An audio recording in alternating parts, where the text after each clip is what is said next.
Hello, everybody. Welcome to another edition of the EOB podcast. So last weekend we have three wide releases. We have Spider-Man Into the Spider-Verse. It is Sony's new animated Spider-Man movie with Miles Morales as the main character.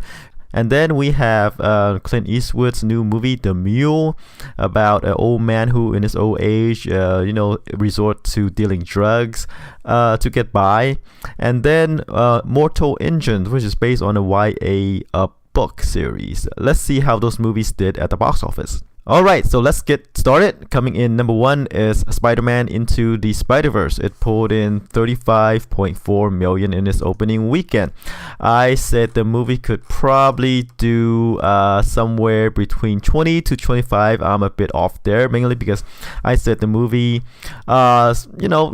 it's an animation, right? And then it's another Spider-Man movie. I mean, the new live-action Spider-Man got a second win, so to speak, when it went over to Marvel, went to the stewardship of Marvel. They took care of the storyline, etc., and it got a new injection of life, vitality, because it's able to interpolate into the whole Marvel Cinematic Universe. Expand the storyline. It doesn't have to be, like endless reboots as with what Sony did previously. So this is Spider-Man Into the Spider-Verse. Even though it's animated, it stars or features a black teenager in the title role, and he's helped out by the other Spider-Mans from different universes, I guess. One is a pig, and another is kind of like a Japanese anime style girl, teenage girl, and then there's one with Gwen Stacy as a sort of a Spider-Man, and then there's this other guy, an older guy. So they're them all coming together to help him navigate through life, trying to get him used to his power and his responsibilities, right? And with him dealing with his dad, right? So this is kind of like a coming of age tale. Him, trying to fit in, trying to stretch his wings, so to speak, while fighting crimes, right? And I said, like the style is there, the animation style is interesting, but the frame rate is kind of on the low end, because I thought that maybe they didn't put that much money in it. The budget is about 90 million. Like the Illumination Studios, like the one who did the Minion movies, as a comparison, right? The Despicable Me movies, those movies cost around 70 to 80 million. This one costs about 90 million, so it's kind of right there. But it did better. It did better than my projections. I said 20 to 25 million. It opened higher. 35.4 million. It's very well reviewed at 97% on Rotten Tomatoes and A+ cinema score. So critically, commercially, it's a success for the Spider-Man series. Yeah, so this is another avenue where they can stretch out their Spider-Man branding through this animation, and I expect with this success, right, they could continue on with this Miles Morales character in the animated version. It hasn't opened that wide overseas yet, but it pulled in 21 million in limited markets for a worldwide total of 56.4 million. And judging by the reviews and the cinema score, right, I expect this movie to linger around in theaters, and it's going to be a nice surprise for Sony moving forward. Alright, let's move on to number two, which is Clint Eastwood's new movie, The Mule. It pulled in 17.2 million in its opening frame. Clint Eastwood directed and starred in this movie about this guy who's at the end of his rope, so to speak. His house has been foreclosed, he's running out of money, so he turned to running drugs in his old age. To get by, and then he's suddenly come into this lot of money, and with the drug trade and with the drug cartel and everything, he got into under surveillance with the DEA agents, and how the story goes. Two opposing forces coming together, and someone's gonna get hurt badly, right? Surprisingly, it opened better than my projections. I said this movie could probably pull in about 10 million in its opening weekend. It did 17.2 million. Reviews are pretty good for this movie. 61% on Rotten Tomatoes and an A- cinema score. So not as impressive as Clint Eastwood's previous movies like American Sniper or Sully, but this one actually held its own. And surprisingly, the budget's about 50 million. So All right, coming in number 3 is Dr. Seuss's The Grinch, the animated take on this tale. It pulled in 11.6 million in the 6th weekend. It's still going strong, right? Only a 23% drop off from the previous week. Domestically, it has grossed 239 million, and worldwide, it is at 374 million, with 135 million of that from overseas, and the budget 75 million. And of course, it's by Illumination Studios, and like I said, they usually make money around the 70 to 80 million range, and this is right about there, and it is getting great returns for this budget. Alright, number 4 is Ralph Breaks the Internet. It pulled in about 9.6 million in its 4th weekend, about 41% drop off from the previous weekend. Domestic gross right now is 154 million, and worldwide it is at 285 million, with 130 million of that from overseas. Okay, moving along is number 5, which is Mortal Engine. I expect this movie to be the top movie of last weekend, but it didn't happen. I said the movie could probably open somewhere between 30 to 35 million, because I thought, hey, the visuals is great, but this movie is lacking in star power because it stars Hera Hilmer, Hugo Weaving, Jahil, and others, people you probably haven't heard of, and directed by Christian Rivers, who did effects work for the Lord of the Ring movies, and this is his feature debut. And I guess this lack of star power is proving kind of detriment to this movie's success, because this movie only opened to 7.5 million. Given the high budget, 100 million, it's a dud, pretty much. And I said movies that's based on the YA genre hasn't been doing well recently. And I say, will this movie break the trend? Will this movie stand out? And it didn't. So even though the Mortal Engine series has 4 books in it, it looks like it's probably going to stop at this one. So I don't expect to see sequels for this movie unless it's by another studio. But it's doing okay overseas. It opened in a lot of smaller territories overseas, and it pulled in about 35 million from overseas for a worldwide total of 42 million. But the budget is 100 million. Like I said, unless it do very well in the bigger markets like China, again, I don't expect to see a sequel anytime soon. At least not from Universal. Okay, number 6 is Creed 2. In its 4th weekend, it pulled in about 5.4 million, a 46% drop off from the previous week. Domestic gross is 104 million. Let's see, worldwide it is at 131 million, with 27 million of that from overseas. And the budget is only about 50 million. So we're gonna see Creed 3. Okay, number 7 is Bohemian Rhapsody. It pulled in about 4.1 million in the 7th weekend. Drop off is about 33% from the previous week. Domestic gross is 180 million, and worldwide it is at 636 million on a budget of 52 million. So it's doing better. This movie is doing better than I initially expected. Number 8 is the comedy Instant Family. It pulled in 3.7 million in its 5th weekend, drop off of about 35% from the previous week.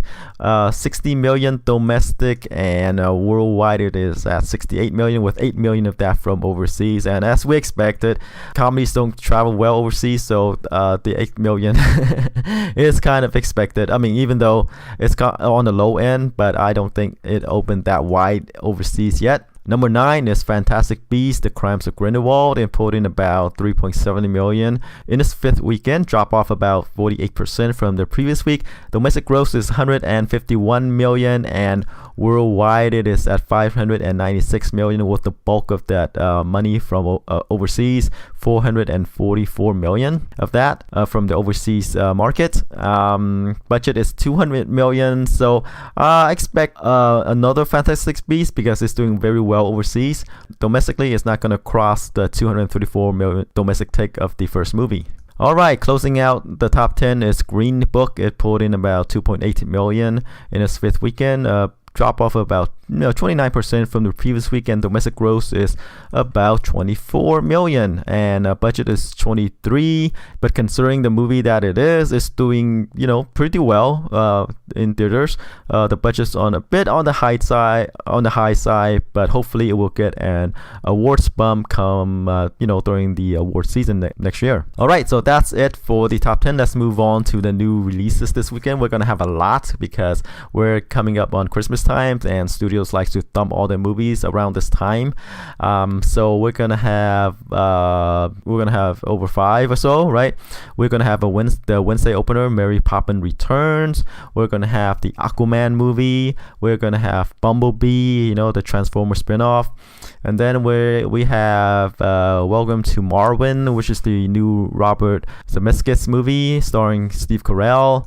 And then there is The Favorite and The Queen of Scots, both kind of English flavor movies. All right, let's start off with Mary Poppins Returns. It is a Wednesday opener. Currently, it's well reviewed, 77% on Rotten Tomatoes. It's going to be open in a little bit over 1,000 locations.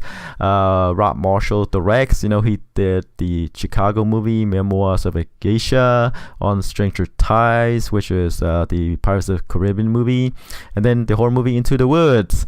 Emily Blunt stars as the title character. In this movie, Mary Poppins returns to help out the Banks siblings who has grown up, has children of their own. So like I said, well reviewed at this point, 77% on Rotten Tomatoes. But this might be one of the movies that get lost in all of the new releases. And this is one of the tamer releases, right? So it's kind of a family film, sort of, but it's not gonna beat out some of the higher profile releases. So I expect this movie to have a 3-day opening of about 10 million and a 5-day of 20 million. All right, let's move on to Aquaman, which is the most interesting movie of the bunch because number one, Aquaman is kind of like the laughing stock of the superhero movies the laughing stock of the superheroes in the Justice League, right? He talks to fish. That's a common running joke, right? And also because this movie is directed by James Wan. He did the Insidious movies, the Saw movies, right? Very successful horror movies, and he did Furious 7, one of the Fast and Furious movies, and all those movies perform extremely well. And James Wan's branching out. He started off with horror, and now he's doing a superhero movie of his own. So kind of an interesting path for him, and one of the directors who made, I guess, a successful transition from horror to more mainstream films. So, like I said, interesting because I want to see how James Wan handle Aquaman. And of course, there's also this thing with the Justice League movies not doing as well as Warner Brothers has hoped, right? All right, so how will this movie do? It's getting actually good reviews on Rotten Tomatoes, 70% on Rotten Tomatoes, and judging by the comments online of the netizens online, this movie is not exactly terrible. The perception of this movie is not exactly terrible. At least they're not rejecting it, right? So there's a good buzz going on with this movie, but still, this is Aquaman, and there's this pall over the whole thing with Justice League.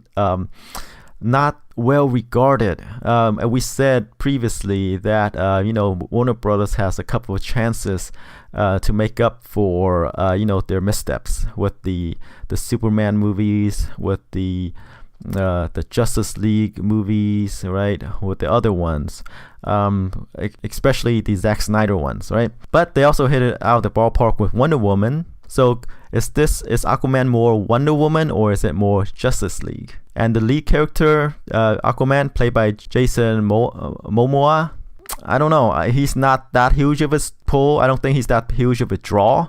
And the supporting characters, Amber Heard, Willem Dafoe, Patrick Wilson, Nicole Kidman, even Dolph Lundgren, they're not big draws, right?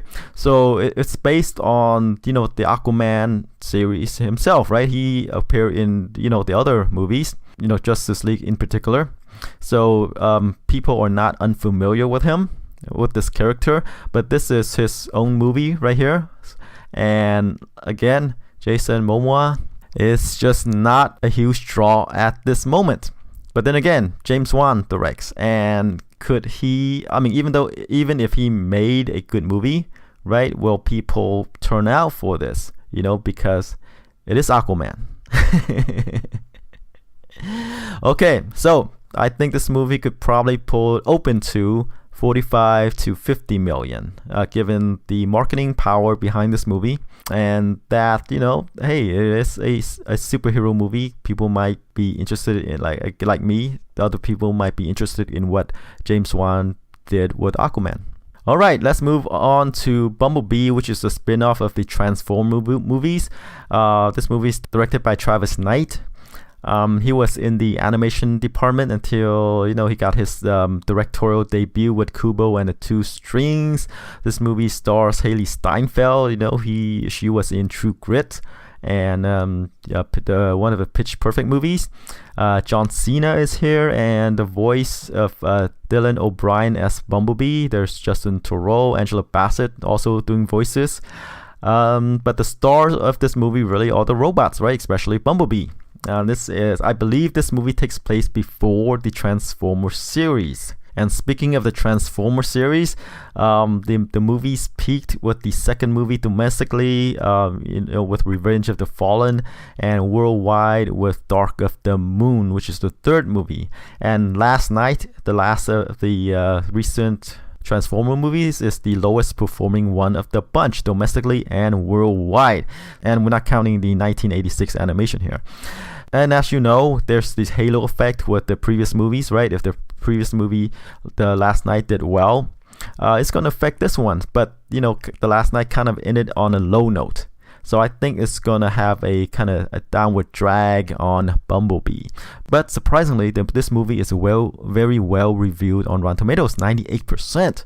It's shocking to me that it's so well reviewed. But given that, this is not this is a spin-off, right? This doesn't have the world destruction plot of the mainline series, and again, this movie is gonna be affected by The Last Night. So I think it's probably gonna open somewhere between 35 to 40 million, because The Last Night opened to about 45 million. This movie is gonna open less than that. All right, let's move on to second act. It is a Jennifer Lopez comedy. She stars as a woman who got a job in a prestigious company through a lie.